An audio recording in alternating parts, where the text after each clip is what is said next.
یہ پوری دنیا میں تہذیبوں کی تاریخ کے لکھنے والوں کا اس پر اتفاق ہے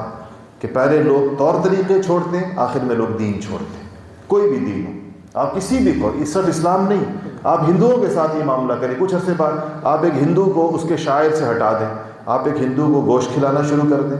آپ ایک ہندو کے دل سے گائے کا تقدس نکال دیں، آپ ایک ہندو کے دل سے آہستہ آہستہ آہستہ اس کی مورتیوں کا تقدس نکال دیں، ہندو پن ختم ہو جائے گا، اس کا ہندو پنا، یہی چیزیں ہیں اس کی۔ آپ ایک سکھ کی پگڑی اتار دیں، آپ اس کی کرپان ہٹا دیں، آپ اس کا کڑا اتار دیں، وہ اس کے 5 ککے کہلاتے ہیں، 5 کاف ہیں سکھوں کے مذہب کے اندر، تو آپ اس کو پنجابی بھلا دیں، ان کی پنجابی ان کی مذہبی زبان ہے، وہ اس کی اتنی حفاظت کرتے ہیں کہ وہ سکھ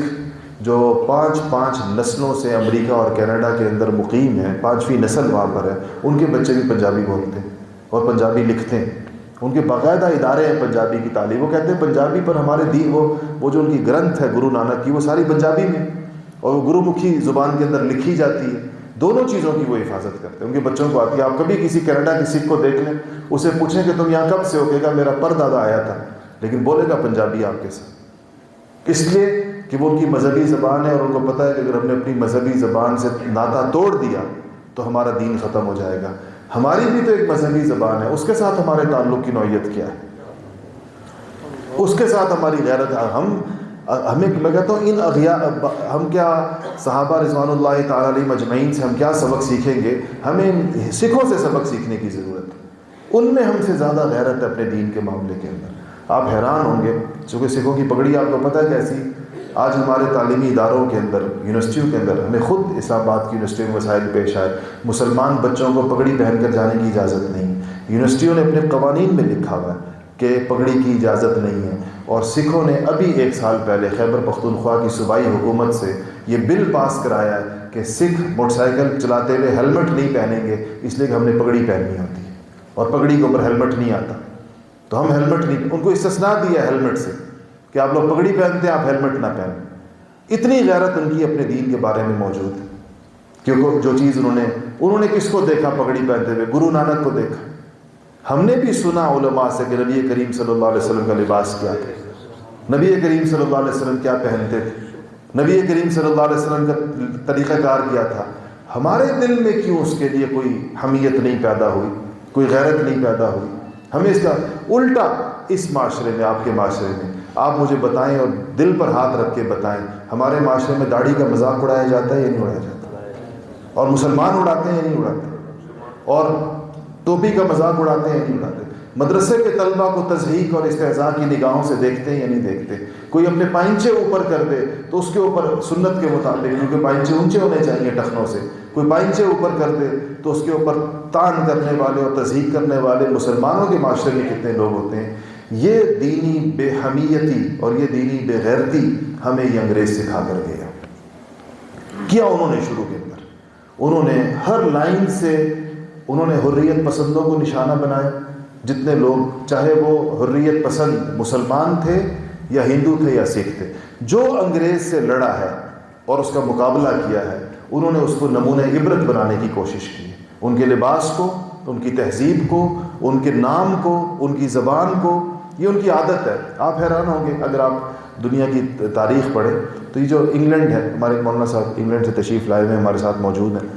یہاں، تو یہاں انگلینڈ کے اندر 3-4 ملک ہیں جو سارے مل کر یونائٹڈ کنگڈم کہلاتے ہیں۔ اس کے اندر یہ جو اسکاٹ لینڈ ہے اور یہ جو آئرلینڈ ہے، ان کے ساتھ یہ موجودہ انگلینڈ کی بھی لڑائی، اب تو ایک ہی ہے، درمیان میں آپ نے سنا ہوگا ان کے الیکشن ہو رہے تھے الگ الگ ہونے کے بارے میں۔ انہوں نے اپنے انگریزی کے لطیفوں کے اندر وہاں پر بھی، یہ نہیں کہ صرف ان قوموں کے ساتھ، یہ اپنے لطیفے اسکاٹ لینڈ اور آئرلینڈ کے لوگوں پر بناتے ہیں، انگریزی کے لطیفوں، کیونکہ ان کے ساتھ ان کی لڑائی ہوئی ہے۔ ایسے ہی یہاں پر لطیفہ انہوں نے بنایا، تو دیکھیں لطیفوں کے اندر ملا کو نشانہ ہے، اشعار کے اندر، افسانوں کے اندر اس کا ذکر آتا ہے چیزیں، تاکہ لوگوں کے نزدیک ان کو مذہب خیز بنایا جائے۔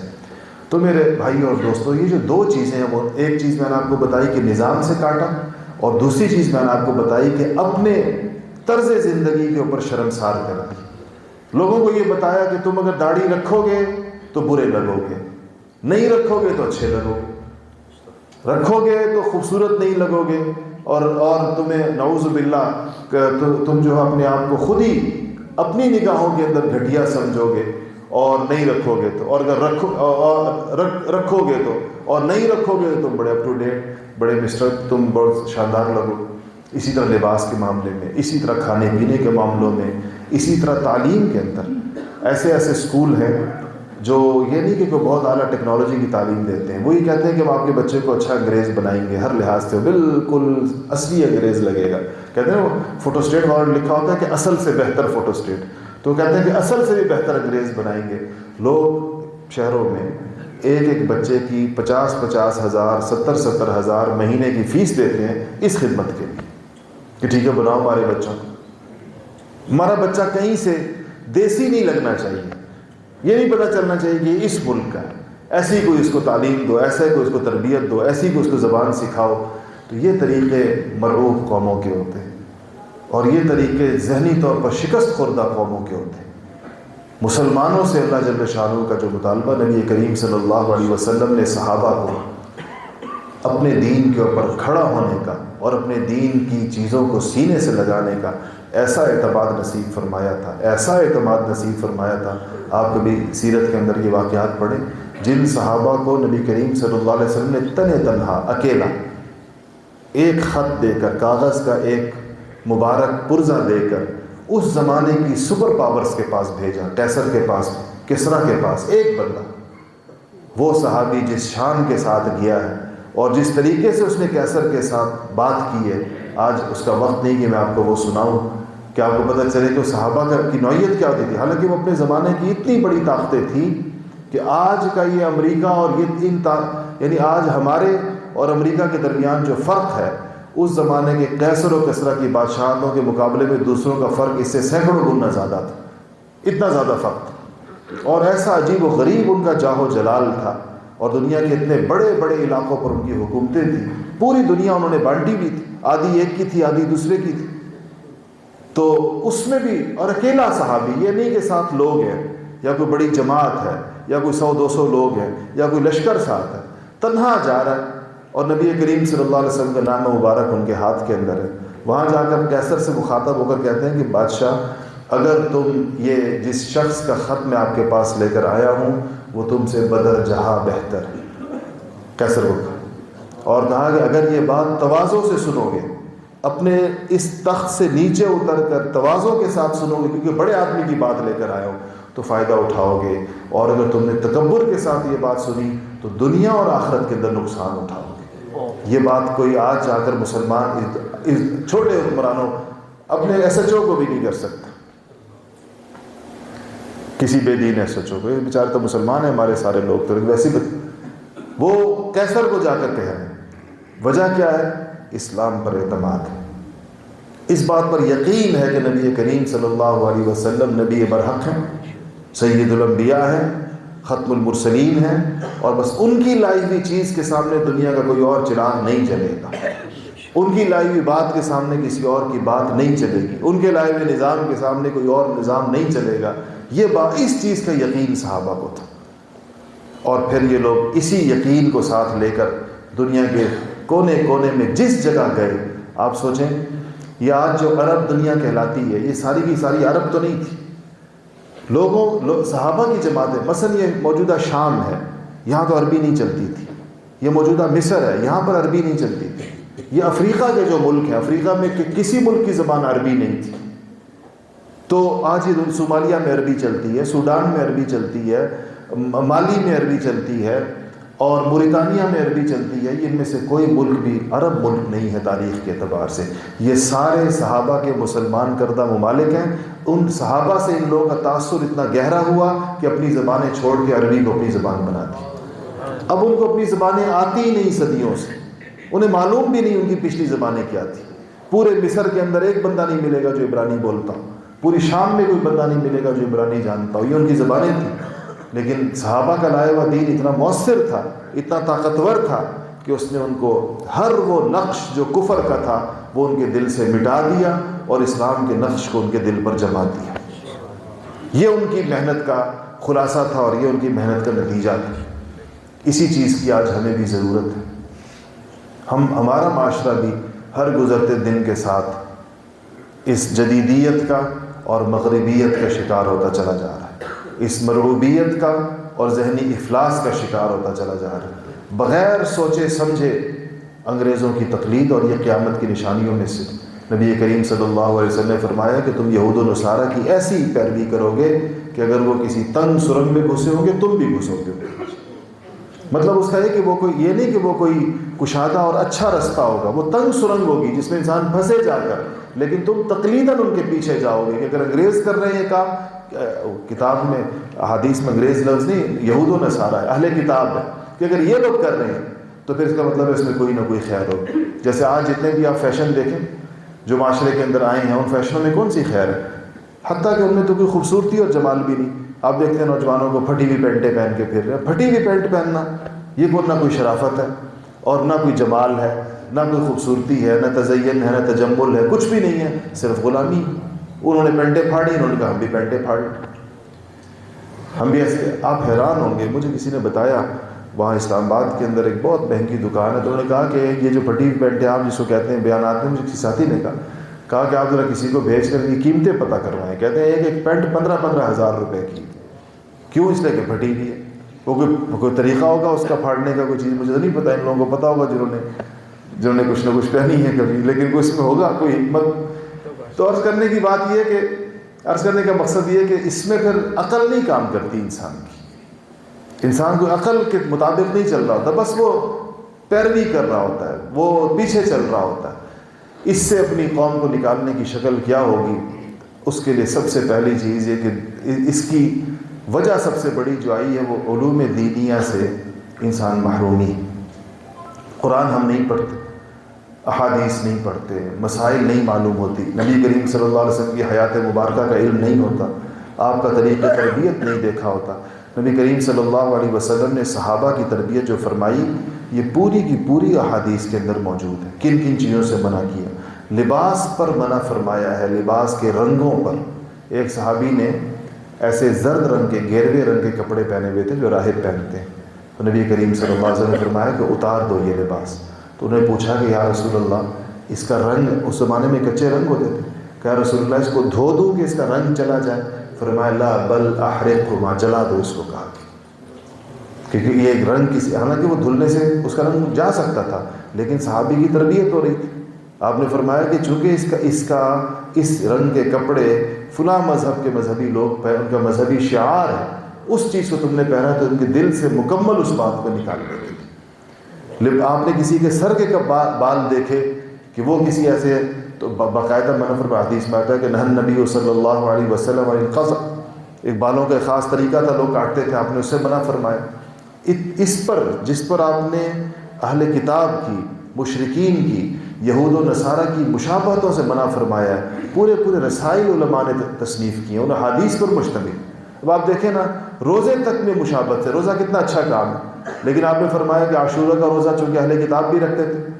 اور ہم بھی رکھتے ہیں، ہمارے ہاں بھی عاشورے کا روزہ ہے، تو فرمایا کہ وہ ایک رکھتے ہیں، تم ساتھ ایک اور ملاؤ تاکہ تمہارا روزہ ان کے روزے سے مختلف ہو جائے، انہی جیسا نہ ہو۔ اس